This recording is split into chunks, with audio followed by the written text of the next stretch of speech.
বাচ্চা যে কোনো কমপ্লেন করলেই তার কথা শুনে ডিসিশন নিতে যাবেন না। ওর সাথে থাকবো না, আমি আমার বেডে থাকবো, আমার বেডে কেউ বসবে না, আমি খুব নিট অ্যান্ড ক্লিন, ওই মানুষটা নোংরা হয়ে যাচ্ছে। কোনগুলো আবদার হিসেবে মানবো এবং কোনগুলো আসলে আমাকে রিয়েলিটিতে বোঝাতে হবে।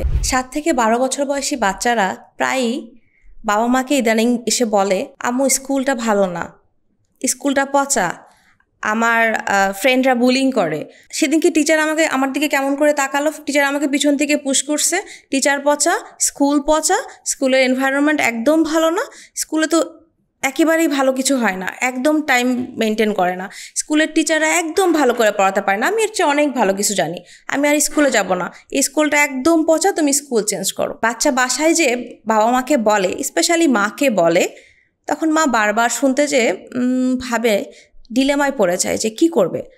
বাচ্চাটার ইচ্ছা করছে না, প্রতিদিন স্কুলে যাওয়ার সময় সে কান্না করছে, ভালো লাগছে না স্কুলে যেতে, স্কুলে নাকি সবাই তাকে বুলিং করে, টিচার তাকে ভালোবাসে না, টিচারও তাকে বিভিন্ন রকম শাসন করে। কন্টিনিউয়াসলি এরকম শুনতে শুনতে বাবা মা মনে করে যে আচ্ছা ঠিক আছে, ও যখন এতই অপছন্দ হচ্ছে আমরা স্কুলটা চেঞ্জ করি। প্রায়ই দেখা যায় বাবা মা এসে আমাদের বলেন যে হচ্ছে ওর 3টা স্কুল চেঞ্জ করেছি, এখন আর স্কুলে যেতেই চাচ্ছে না।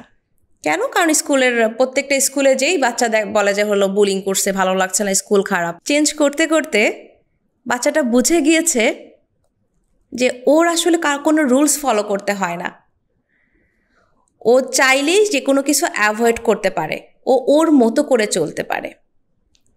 এবং বাচ্চাটা যখন বারবার এই রুলসটা ব্রেক করেছে, এই বাচ্চাটায় যখন 17-18 বছর বয়স হয়েছে বা 16, এখন কোনোভাবেই কারোর কথা শোনে না, বাবা মায়ের কথাও শোনে না। ইভেন তো মাঝে মাঝে এরকম হয়, বাবা মায়েরা প্রায়ই আমাদের বলে যে আমাকে পুশ করছে এবং বাবা মাকে ধাক্কা দিচ্ছে, বাবা মাকে মারছে পর্যন্ত, ফিজিক্যাল অ্যাবিউজের শিকার আজকে বাচ্চার দ্বারা হচ্ছে বাবা মা। ভীষণ দুঃখজনক বিষয়টা। বাট এটা কবে শুরু হয়েছে বলুন তো?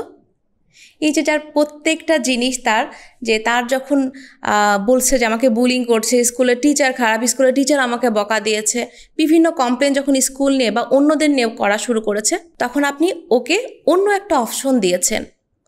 ও তো জানে ওর রুলস মানার প্রয়োজন হয় না, ও চাইলেই অপশন চেঞ্জ করতে পারে। এই বাচ্চাটা ভবিষ্যতে, এই যে আপনি শুরুতে যে কাজটা করলেন, এই বাচ্চাটা যে ভবিষ্যতে কন্ডাক্ট ডিসঅর্ডার হতে পারে ভীষণ রকমের সিভিয়ার লেভেলের, সেটা কিন্তু আপনি জানলে এটা করতেন না। এই বাচ্চাটা যখন এটা বলছে আপনার করণীয় কি, চলুন জেনে নিই। বাচ্চারা এরকম যেই ইরেশনাল যে আবদারগুলো করে যে না আমার স্কুল ভালো লাগছে না, এই বন্ধুটা পচা, এই বন্ধুটা আমার মতো করে আমার কথা বোঝে না, ও আমাকে এটা বলেছে বলে ভীষণ কান্না করছে বাসায় এসে মা বাবার কাছে, তখন আপনার কি করণীয়? আপনি অবশ্যই আপনার বাচ্চার কথা শুনবেন। দেখুন, ও যখন বলছে যে আমার বন্ধু আমাকে বুলিং করছে বা বাজে কথা বলেছে বা আমার টিচার আমাকে বকা দিয়েছে, ওকে তখন বলুন যে ওর ইমোশনটা কিভাবে এক্সপ্রেস করতে হবে। ওকে বলুন যে আচ্ছা বুঝতে পেরেছি, তোমার খুব কষ্ট লেগেছে, ও তো আসলে কষ্ট দেওয়ার জন্য বলিনি, তুমি বলো যে তোমার আসলে খুব বিরক্ত লেগেছে। আপনি ওর কথা মনোযোগ সহকারে শুনুন, কিন্তু ওর কথা শুনে ডিসিশন নেবেন না। ওকে বুঝতে হবে যে পরিবেশে এক একটা মানুষ এক এক রকম হয়, পরিবেশ থেকে আমরা এস্কেপ করতে পারি না, পালাতে পারি না, এই পরিবেশের সাথে অ্যাডজাস্ট করে আমাদের চলতে হবে, আদারওয়াইজ আমাদের সোশ্যাল স্কিলটা ডেভেলপ হবে না। কারণ মানুষ সামাজিক জীব, মানুষকে সোসাইটি নিয়েই থাকতে হবে। ছোটবেলায় যখন আপনি ওকে ওর প্রত্যেকটা বিষয়ে যখন ওকে অপশন দিতে থাকেন, তখন ও আসলে শেখে না অ্যাডজাস্টমেন্ট কাকে বলে, ও শেখে না যে এগুলো রেগুলেট করতে হবে কি করে। ওর খারাপ লাগবে, ইটস ওকে যখন কেউ পচা কথা বলবে ওর তো ডেফিনেটলি খারাপ লাগবে। তার মানে এটা না যে আমি সেই জায়গাটা বা সেই মানুষটাকে ছেড়ে চলে যাব, সেখানে কিভাবে অ্যাডজাস্ট করব, তার ভালোগুলো কিভাবে নিয়ে আমি থাকবো, তার এই অ্যাডাপ্টেশন পাওয়ারটা ছোটবেলা থেকেই শুরু করান। এমনও দেখা যায় যে অনেক বাচ্চা বলে না আমি কারোর সাথে থাকবো না, ওর সাথে থাকবো না, আমি আমার বেডে থাকবো, আমার বেডে কেউ বসবে না, আমি খুব নিট অ্যান্ড ক্লিন, ওই মানুষটা নোংরা হয়ে যাচ্ছে। এই ছোটবেলা থেকে রিপিটেডলি সে কাউকে নিতে চাচ্ছে না, তার পাশে কারোর সাথে শেয়ার করতে চাচ্ছে না, তার সিটে কাউকে বসতে দিতে চায় না, তার ব্যাগটা কাউকে টাচ করতে দিতে চায় না। এই যে ছোট ছোট সাইন, সে বিছানায় কারোর সাথে বেডটা শেয়ার করবে না। ইভেন তো এমনও যদি হয় বাসায় রুমের সমস্যা, অনেক গেস্ট আসছে, তারপরও সে কখনো তার পাশে কাউকে বসতেই দেয় না। এই জায়গাগুলো ভবিষ্যতে কিন্তু বড় রকমের সিভিয়ার লেভেলের এরা ওসিডি হয়ে যায় এবং প্রচুর পরিমাণে হয়। কারণ সে তার একা থাকতে পারবে না, সে কতদিন একা থাকবে, সে তার ঘরের মধ্যে কিভাবে থাকবে সারা জীবন। তাকে তো সোসাইটিতে মিশতে হবে, তাকে বড় হতে হবে, তাকে যখন আরও বড় এনভায়রনমেন্টে যাবে, তারা হোস্টেলে যেতে হবে বা অন্য কোনো বাসায় যেও রুম শেয়ার করতে হবে, সবসময় আমি আমার মতো করে থাকতে পারি না। এটা বাচ্চাদের বুঝতে হবে, এটা বাচ্চাদের বুঝতে দিতে হবে। যতদিন আপনি আপনার সামর্থ্য আছে ততদিন আপনি তাকে তার মতো করে যখন পরিবেশ তৈরি করে দিচ্ছেন, তখন বাচ্চাটা বুঝছে না রিয়েলিটি কাকে বলে। বাস্তবে এটা হয় না। তাকে এই জন্য বাচ্চা যে কোনো কমপ্লেন করলেই কমপ্লেন মতো করে তার কথা শুনে ডিসিশন নিতে যাবেন না। ভীষণ ইম্পর্টেন্ট, বাচ্চার কথাগুলো শুনবেন, ভ্যালিডেশন দিবেন, অ্যাক্টিভ লিসেন করবেন, তার ইমোশনগুলোকে ভ্যালিডেশন দিবেন, কিন্তু তার ডিসিশনগুলোকে তার কথা মতো হতে দিবেন না। এই বাচ্চাটাই পরে মনেই করে আমি যা চাই তাই পাই, আমার মতোই দুনিয়া চলবে, কেন আমি হলো না। এই বাচ্চাটাই ভবিষ্যতে কন্ডাক্ট ডিসঅর্ডারের দিকে যায় এবং সোসাইটিতে যত রকমের খারাপ কাজগুলো এই বাচ্চাগুলো পরে করতে সেকেন্ডও সময় নেয় না।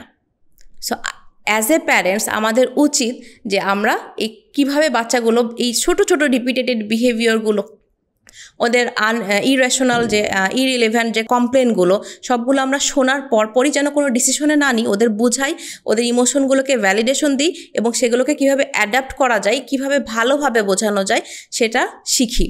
তাহলে বাচ্চাদের এই বিহেভিয়ারাল প্রবলেমগুলো সলভ করা সম্ভব।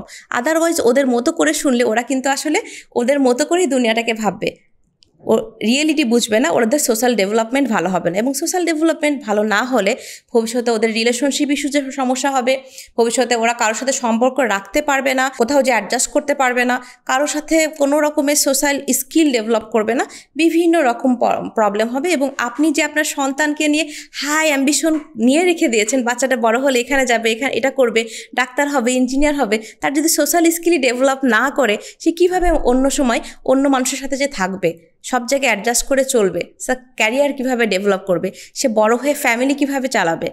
সো অ্যাজ এ প্যারেন্টস অবশ্যই আমাদের বুঝতে হবে বাচ্চার কোন বিহেভিয়ারগুলো আমরা শুনবো এবং কোন বিহেভিয়ারের বিহেভিয়ারাল যেই আবদারগুলো আমরা বলি ছোটোবেলায়, এটা আবদার হিসাবেই চলে যায়, বাট কোনগুলো আবদার হিসেবে মানবো এবং কোনগুলো আসলে আমাকে রিয়েলিটিতে বোঝাতে হবে।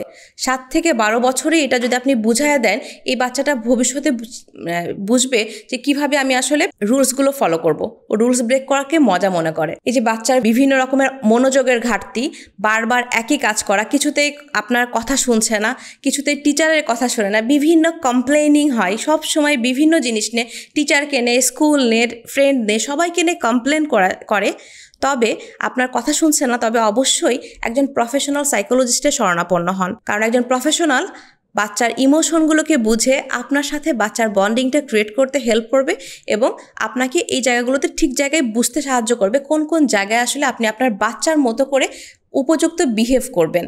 লাইফ স্প্রিং সিডিসিতে professional psychologist, professional neurologist, psychiatrist এবং ডেভেলপমেন্টাল থেরাপিস্টের বিশাল টিম নিয়ে আপনার জন্য ওয়েট করছে। আপনার বাচ্চাদের সমস্যাগুলো নিয়ে চলে আসুন। Welcome to our life spring CDC.